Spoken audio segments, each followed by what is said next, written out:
Fala, meus amores, tudo bem com vocês? Lindo, lindo, lindo dia para todo mundo. Posso só parecer louco, mas eu não sou louco não, viu?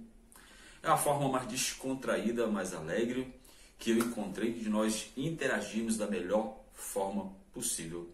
Eu acho que vale a pena a gente ser criativo, a gente se lançar para o novo, até porque nós estamos em busca de conhecimento. E tudo é válido quando nós queremos alcançar conhecimento. Eu acho que vale a pena nós sairmos da nossa zona de conforto, vale a pena nós sairmos da nossa caixinha, do nosso comodismo e encararmos novos desafios na nossa vida. Esse é o momento realmente de nós nos reinventarmos.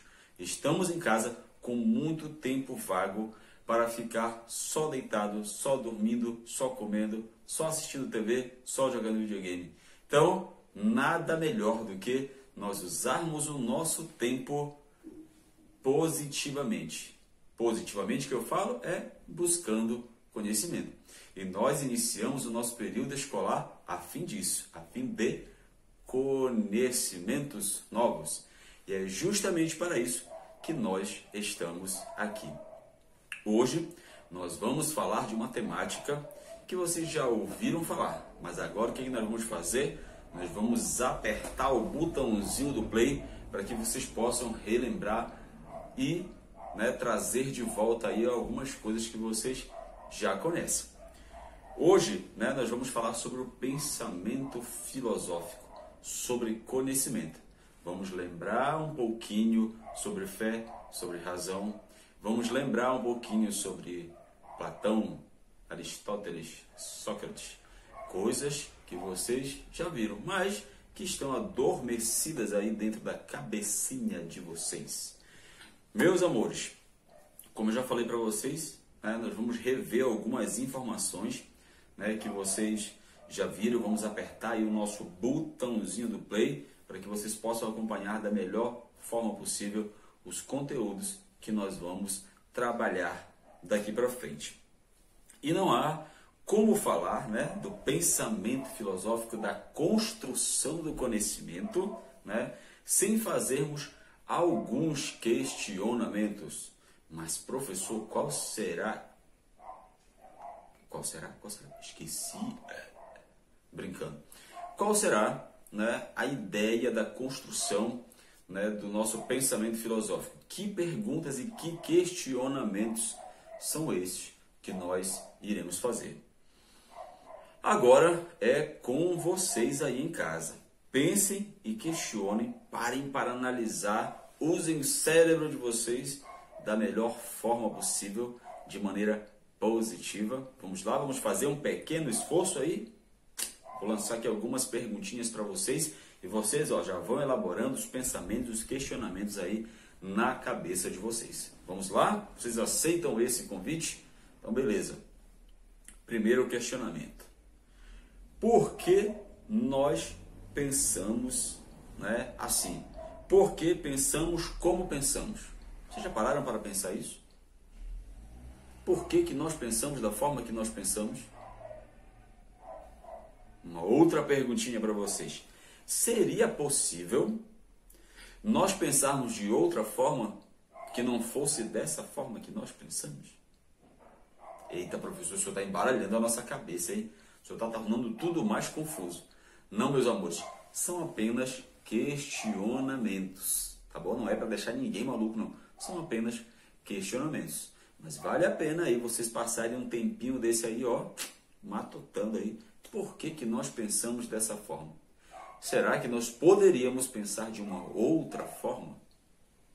Muito bom, né? Vamos lá para a terceira perguntinha. Por que existe essa estrutura de sociedade? Por que a sociedade é desse jeito e é desse modo? Quando nós nascemos, nós já tínhamos uma família, um exemplo ali de família. Pai, mãe, filhos, cachorro, casa, parentes. Para a nossa estrutura aqui, roça, amigos, autoridades e etc. Por que a sociedade é desta forma? Haveria outras construções e estruturas de sociedade? É possível nós termos dentro da nossa sociedade outras formas de família? Existem? E são possíveis? São realidade? O que vocês acham? Quinta e última. A formação do nosso pensamento, ela é natural ou é cultural? Ou pode ser ambas? Mas o que é a forma de pensamento natural e o que é a forma de pensamento cultural? A forma de pensamento natural, nós já nascemos com ela. E a cultural é que nós cultivamos convivendo em sociedade. Então, os nossos pensamentos hoje, aquilo que vocês têm como pensamento, aquilo que vocês constroem como pensamento para vocês se expressarem, é algo natural de vocês ou é algo cultivado em sociedade? Eu penso, eu ajo dessa forma porque é da minha natureza ou porque eu estou sendo influenciado pela sociedade? Eu já nasci com isso ou eu fui construindo na minha convivência em sociedade? E aí? O que vocês estão pensando? O que vocês estão aí, ó? O TikTok, aliás, o tic-tac de vocês aí, como é que está? São muitas coisas, né? Para a gente entender nessa questão da construção do nosso pensamento e do nosso conhecimento. Então, como eu falei para vocês já, nós não estamos aqui para dizer quem está certo e quem está errado. Nós estamos aqui para caminhar todos juntos, entendermos o lado A, o lado B e chegarmos a uma resposta C. Então, não existe o certo e nem o errado. Nós estamos aqui para aprender. Todos estão para aprender. Toda resposta, todo pensamento é válido. Nós temos que aprender da melhor forma possível a colocar os nossos questionamentos para fora. Como eu já falei para vocês, questionar só por questionar para dizer que é do contra não é válido. Os nossos questionamentos têm que ter fundamentos, ok? Vamos para o próximo ponto da nossa aula. Mas, professor, de que forma, né, de que modo a filosofia pode nos ajudar a compreender melhor o mundo? Meus amores, nesse momento agora vamos pensar de uma forma mais individual. Eu, como ser humano agora, tá? Preciso fazer uma análise sobre mim agora e sobre o meu comportamento, sobre os meus pensamentos, ok? Então aí, ó, se coloque agora aí de forma individual, tá bom? Se nós não nos conhecemos, tá? Nós não teremos condições de admitir os nossos defeitos. Os nossos defeitos, eles nos atrapalham e também atrapalham a nossa vida em sociedade. Então, antes de tudo, né, nesse primeiro momento agora, eu preciso me conhecer. Eu preciso saber quem eu sou, quem eu quero ser, de que forma é que eu quero que as pessoas me vejam. Ok? Então, nesse primeiro momento aqui agora, eu preciso me analisar. Então, eu preciso começar a reconhecer aquilo que vai tornar a minha vida e a minha convivência com as pessoas boa. Lembra que a filosofia ela vai nos ajudar a entender o que não é útil para a nossa vida e tornar as coisas mais úteis no nosso dia a dia, correto? Então nós precisamos começar a entender essa situaçãozinha. Então se eu, como ser humano, né, como pessoa individual, não me conhecer, não tiver cheio, não tiver preenchido, eu não tenho condições de oferecer nada para as pessoas. Então se eu sou uma pessoa triste, uma pessoa que só vive com raiva, uma pessoa mal educada, uma pessoa que não gosta de fazer nada, uma pessoa preguiçosa, o que eu tenho para oferecer para as pessoas? O que eu posso oferecer para as pessoas? Aquilo que eu tenho, certo? Se eu sou uma pessoa proativa, bondosa, amorosa, uma pessoa que tem o diálogo, que conversa, que interage, que mesmo no meu estado tímido, mas eu sei conversar, eu sei dialogar, eu entendo, eu compreendo o outro, o que eu estou oferecendo para as pessoas? Estou oferecendo o meu melhor, estou oferecendo aquilo que eu tenho. Então, muitas das vezes, a vida, a convivência em sociedade, ela depende muito da análise que nós precisamos fazer sobre nós mesmos. Ok? Então, nós precisamos começar agora a rever esses conceitos. Então, como é que eu me vejo? Eu consigo, né, aqui, me olhando diante do espelho, olhando para essa câmera, eu consigo dizer quais são os meus defeitos, aquilo que me atrapalha na minha vida, na minha convivência em sociedade? Esses defeitos, tá, gente, são coisas que atrapalham a minha vida, são coisas que eu não gosto em mim, mas que me atrapalham. São coisas que impedem eu, muitas vezes, de conviver melhor com as pessoas, tá? Não é quem eu sou, são apenas defeitinhos que eu tenho. Então, vou contar uma historinha básica, rápida, para vocês entenderem aqui, mais ou menos, o contexto daquilo que eu quero dizer para vocês. A minha família, como eu já contei para vocês, é uma família muito grande. Então, nós tínhamos sempre que partilhar tudo entre 11 pessoas, 11 crianças dentro de uma casa. Eu, mais 8 irmãos, né, homens, e 2 meninas. Então, nós éramos 11 crianças ao todo dentro de casa. Então, a gente tinha sempre que partilhar tudo e a vida foi fazendo com que, né, nós sempre tivéssemos que partilhar tudo, partilhar as coisas. Sempre partilhar a comida, a roupa, os brinquedos, os momentos de lazer, a atenção do pai, a atenção da mãe. Então, tudo era sempre partilhado dentro de casa.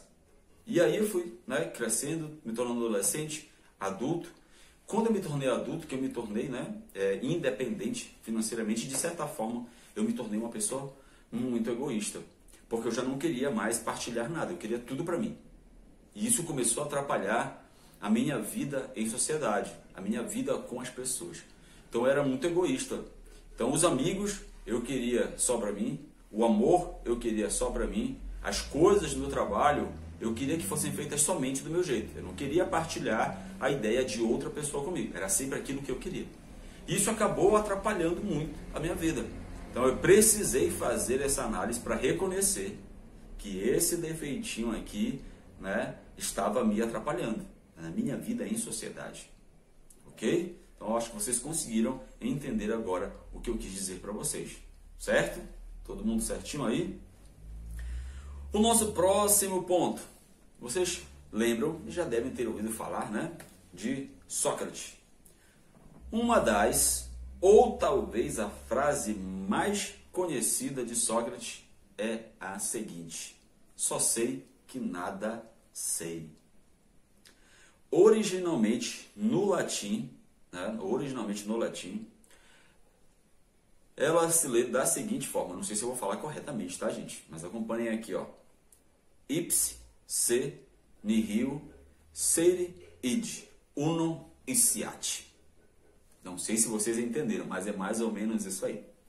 Uma possível paráfrase de um texto grego antigo, que também foi citada da seguinte forma: ocio me nescit, que quer dizer só sei que nada sei. Na verdade, eu ouvi dizer aí, né, que a tradução correta desta frase é a seguinte: só sei que não sei tudo. Por quê? Se ele diz só sei que nada sei, quando ele diz só sei que nada sei, ele já sabe que não sabe alguma coisa. Correto? Espero não estar bagunçando a cabecinha de vocês aí. Mas ó, só sei que nada sei. Então quando ele diz isso, ele já está afirmando que ele não sabe. Então a tradução certa dessa frase seria: só sei que não sei tudo. Mas por que nós estamos falando sobre isso? Eu vou já chegar nesse ponto aí com vocês. Voltamos! Meus amores, em uma certa época, que eu não lembro agora qual, né, quando Sócrates estava diante de algumas pessoas, ele foi considerado, né, como sábio. Sábio é a pessoa, né, que detém conhecimentos extensos e profundos sobre muitas coisas. E quando afirmaram isso para ele, que ele era o sábio, que ele era o cara, né, que ele era o bambambam da época, ele disse essa frase que nós falamos ainda há pouco, né? Só sei que não sei tudo. Como posso eu, né, saber tudo e ser tão sábio se eu ainda estou aprendendo? Então, meus amores, nem tudo nós sabemos. Nem tudo nós sabemos. Nós estamos aqui justamente para fazer essa construção. Quando questionarem, quando perguntarem alguma coisa, nós devemos fazer esta afirmação. Só sei que não sei tudo. Pois nós estamos aqui todos para aprender. E vocês sabiam que a mãe de Sócrates era parteira? Pois é, a mãe de Sócrates era parteira. E ele, né, fazendo um comparativo com relação a isso, né, onde a mãe dele ajudava as pessoas a dar à luz, a trazer a vida ao mundo, ele disse o seguinte: minha missão é ajudar as pessoas a darem luz às suas ideias. Então, enquanto a mãe dele, né, ele via a mãe dele sempre como uma mulher muito sábia, porque trazia, né, as pessoas ao mundo, ajudava as pessoas a virem ao mundo, né, ele dizia que a missão dele era essa. Enquanto a mãe dele ajudava as pessoas a dar luz, né, ao mundo, a virem à vida, ele dizia: minha missão é ajudar as pessoas a darem a luz às suas ideias. Então eu quero ser um pouquinho de Sócrates na vida de vocês. Eu quero ajudar vocês, né, a trazerem, a darem luz às ideias de vocês, aos pensamentos de vocês, ao conhecimento de vocês. Sócrates buscava a verdade por questionamentos, mas questionamentos embasados com conteúdos e não simplesmente questionamento por questionamento. Naquela época se usava, né, alguns diálogos que se chamavam de apoéticos. O que são diálogos, né, apoéticos? São diálogos sem conclusão, que não era a ideia de Sócrates. Quando ele questionava, ele queria sim chegar a alguma conclusão.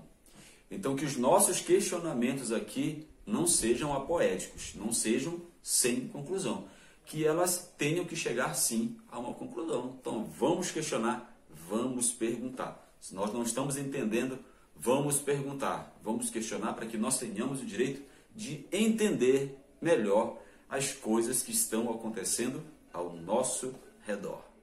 Para finalizar agora um pouquinho sobre Sócrates, ele nos faz algumas recomendações. A ironia, mas a ironia não para rir ou para debochar da cara de alguém. A ironia para a destruição dos preconceitos ou de conceitos velhos. A maiêutica como modo de formular novos conceitos sobre os casos estudados e analisados. Então são duas coisinhas aí, ó, como atividade para vocês fazerem uma pesquisa. Maiêutica e ironia para Sócrates. O que Sócrates queria dizer com ironia e maiêutica? O que ele queria dizer com isso? Então, nós precisamos aqui, é claro, né, começar a desconstruir, né, desconstruir o nosso pensamento antigo.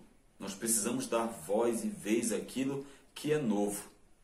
Então, nós precisamos nos manter antenados com relação a isso. Então, coisas antigas não cabem mais para a sociedade de hoje.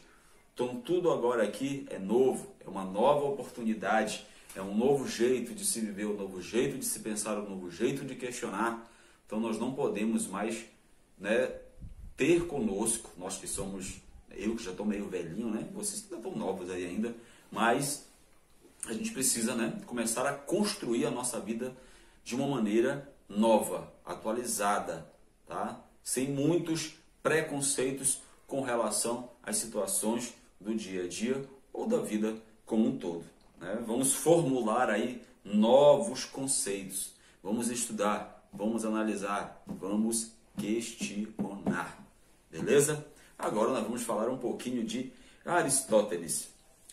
Para Aristóteles, todas as coisas tinham que ser muito, muito, muito claras. Tudo tinha que ser preto no branco, 8 ou 80.